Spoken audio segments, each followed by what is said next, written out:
Hello everyone, I'm Jim Henderson. This is the Florida Southern College men's basketball season preview. And I'm pleased to be joined to my left here by Mocs head coach Mike Donnelly. And coach, year number 10. Does it seem like 10 years? No, it's flown by, Jim. Okay. I can't believe it's been 10 years. 10 years. And you've had some great teams here in the past. It looks like you've got another good one coming up here now. But I know that this preseason has had to be a little different because of what we've all experienced here in the Tampa Bay area, the greater Tampa Bay area, with those two hurricanes, Helene and Milton. I know that it really kind of ate into your practice time. It did. Our official start date was October 4th, and we had a great practice. Probably one of the best practices of my career in terms of our first practice of the year. Okay. And then all of a sudden, we started getting the reports that weekend that things were not looking great for this area. And next thing you know, the guys were gone by Monday morning, and they didn't return until about 7 or 8 or 9 days later. Some guys were coming in on different days. So it was a struggle.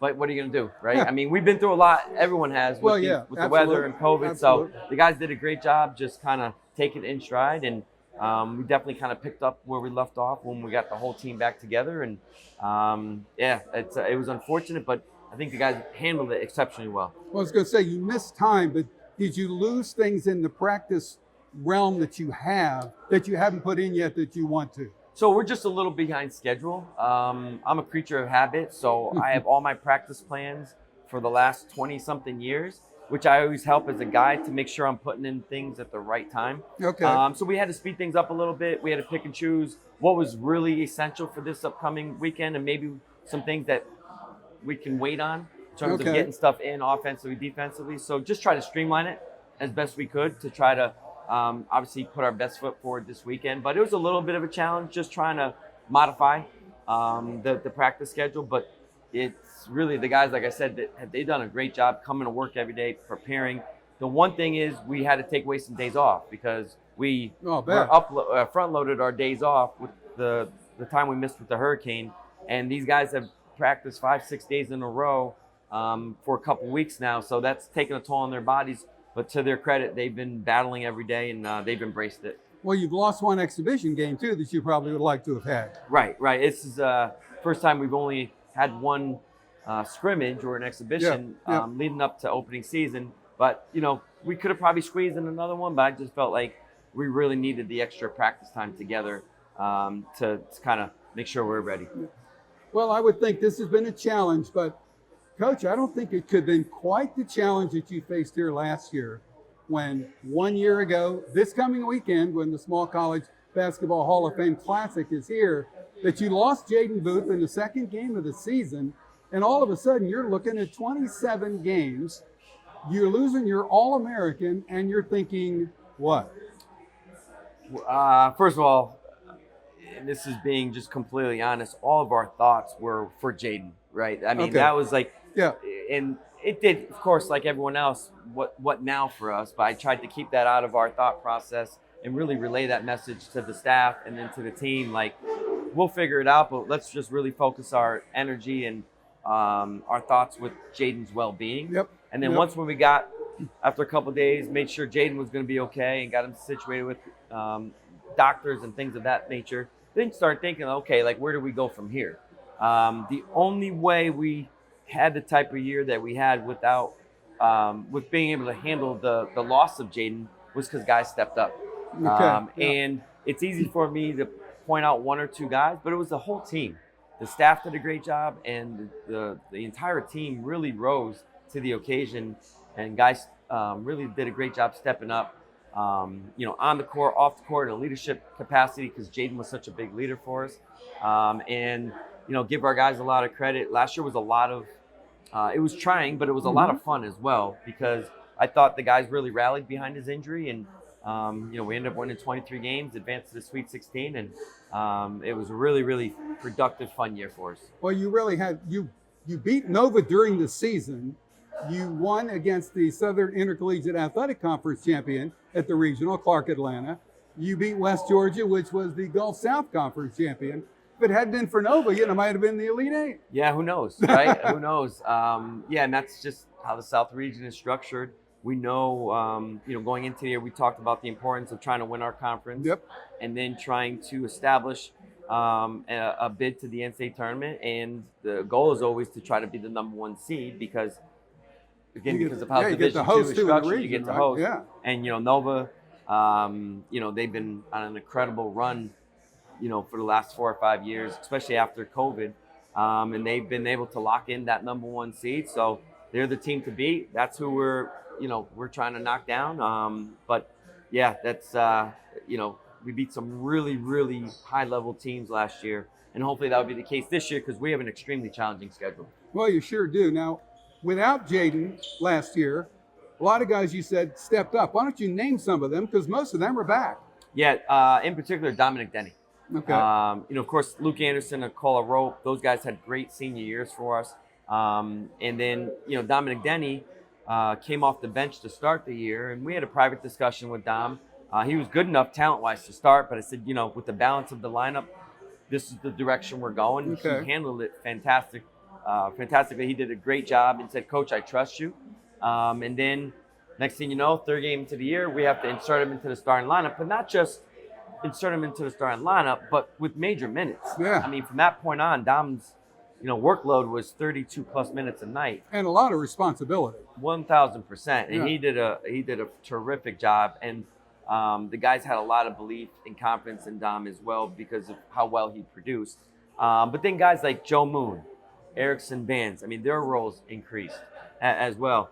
Alex Steen, Alex Steen was a guy who averaged 5 points a game for us as a freshman. We knew he would make a big jump, but we didn't anticipate that type of jump where all of a sudden he's averaging 17, 18 a game, averaging 10, 11 rebounds, 3 blocks. Those are like all-American type of numbers. Yep, sure are. So he really, increased his production and was big for us, huge for us last year as well. Yeah, when you look at what you were able to accomplish, you accomplished some things statistically that I don't know that this school's ever accomplished. You led the nation in rebounding. I mean, that is a tremendous accomplishment. Yeah, I think it was about 44. Yeah, 44, rebounds. And you were just that much ahead of Concord, but just a little bit. But you were the #1 team. You led the nation in total blocks. And I mean, Alex Steen probably would have led in blocks per game if he hadn't missed 9 games. Right. I mean, you did things that at the beginning of the year, could you have seen that? When we knew we had the capability with our size last year and athleticism, we really kind of restructured some things defensively, and some of our objectives changed, which really helped us. The system that we kind of implemented last year defensively, I don't think we win, especially with Jaden going down, I don't think we win 23 games in advance to the Sweet 16 without relying on that defensive system. Okay. But the guys bought in, and the guys executed that system. And we always say, we want to protect the rim, defend the paint, and then defend the three-point line, kind of in that order. And the guys did a great job, being long. And we always call it the power of the contested shot. They contested shots at the rim, did a pretty good job keeping the ball in the paint, and that, caused us to, force teams to miss a lot. And we did a good job going to rebound as well. Well, you got a lot of guys back, but you've also had a pretty good recruiting year. It looks like you've got some transfers through the portal that it looks like they're going to play a lot. They will. And then this day and age, of course, you still have to recruit, program, culture, talented freshmen, which we felt like we did. But the key piece in terms of guys being, without a doubt, ready to go are guys with experience in this day and age with the transfer portal. So we kind of figured out what we were looking to really address, and that was really front court size and then some shooting as well. And I thought we did a great job identifying the right guys both on and off the court from a character standpoint as well to fit with our returners. Peyton Gerald, Christian Fearbergs, Amari Miller, those guys have a lot of experience. They're going to really bolster our front court, and they're versatile as well. They're still learning with how we do things, and we're trying to inject as much confidence as we can at this point with those guys. And then Hugo Mattioli was our last guy we brought in, brought on our roster. He was a guy that we signed in July, and he fills that kind of outside shooting piece and chemistry piece. He's coming from a winning program at Panola College. So those 4 guys have blended in, kind of seamlessly right now with our returners. We haven't played yet, but, right now it's been nothing but positive. Well, you saw Gerald play against the Mocs. You also saw Miller against the Mocs, so kind of had a bird's eye view there. Yeah, so we knew when the season ended what we were looking to the needs that we were looking to address.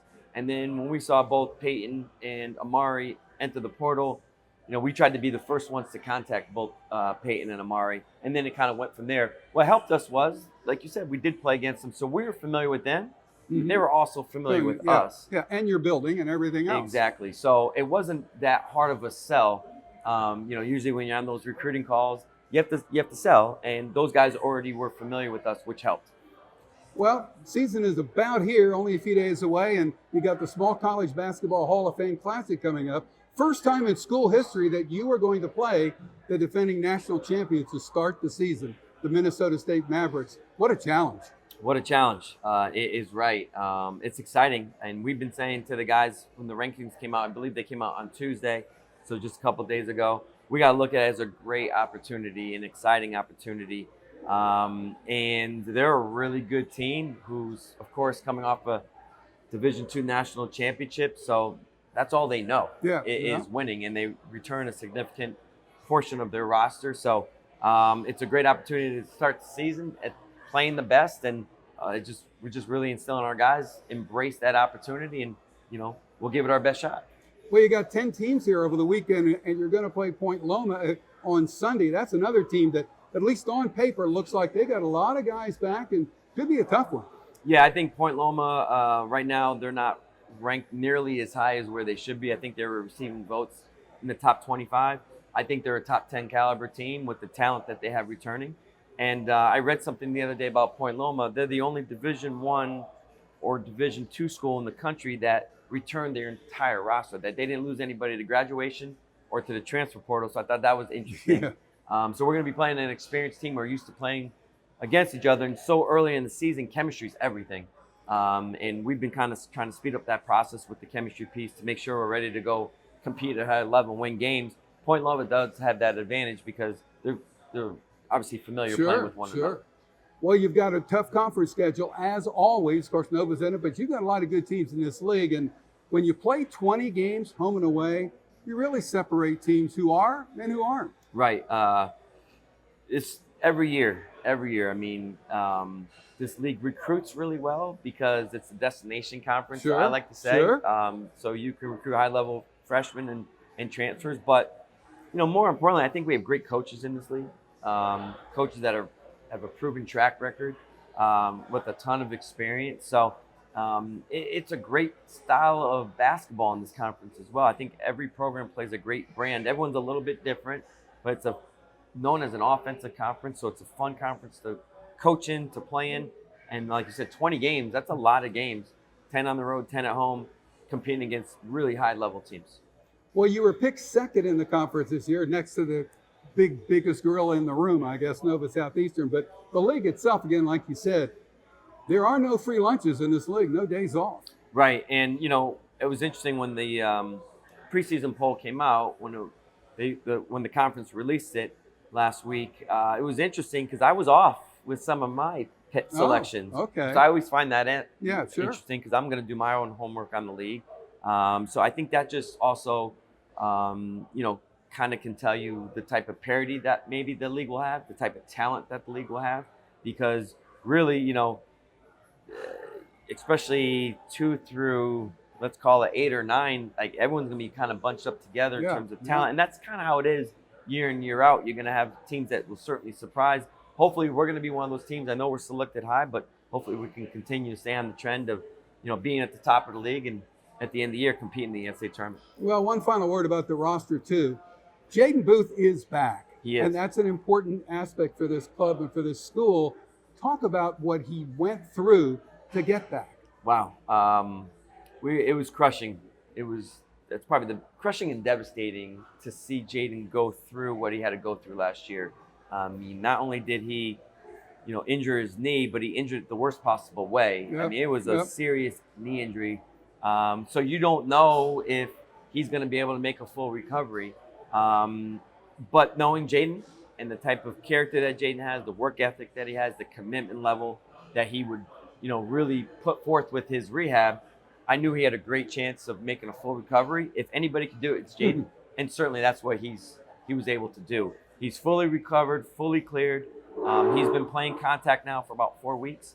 So it's just perfect timing as we're getting ready to start the season. There's no restrictions on Jaden. Okay. And it's really amazing to see, kind of what he did behind the scenes to put himself in this position. It just doesn't automatically happen. I mean, there's one reason why he's back, and that's because he's the reason that put him here. So I give Jaden a ton of credit. Super impressive to see him battle through last year, mentally and physically, to put him, in position to be ready to go from day one. Well, big shout out to your training staff and all the medical people that worked with him as well. Absolutely. Yeah. Okay, one final question. What is it going to take for you guys to emulate what you did a year ago? First and foremost is to embrace our schedule, embrace competition. We have 30 games. This is the most games that we've played since I've been here. Okay. 30-game regular season schedule. We have 9 games in November, which that's a ton of games to play early on. And we just can't run from it, right? We got to just embrace it. And that's how we kind of approach every single day for the last 2 months that we've been together, is just embrace the competition level and continue to stay connected. I've been telling the guys leading up to this weekend, we're not going to be hitting our stride until January, February. We're still a work in progress on both sides of the ball, but we have to be really super connected. So we want to embrace the opportunity, embrace competition, and just have great chemistry, staying connected. And that will help us. We do have talent, so that will help, but just get better every day and kind of build with those things I just touched on to try to put our best foot forward come January and February. It's not going to be easy, but we have great leaders. We have older guys. And like I said, we do have talent, so I'm excited to see this team kind of take off. Well, Coach, I know Mock fans everywhere wish you the best as the season just about ready to get underway. Don't forget, Small College Basketball Hall of Fame Classic, 5 Saturday, 5 Sunday, some of the best Division II teams in the country. I'm Jim Henderson. Thanks ever so much. This has been the Florida Southern College Men's Basketball Season Preview.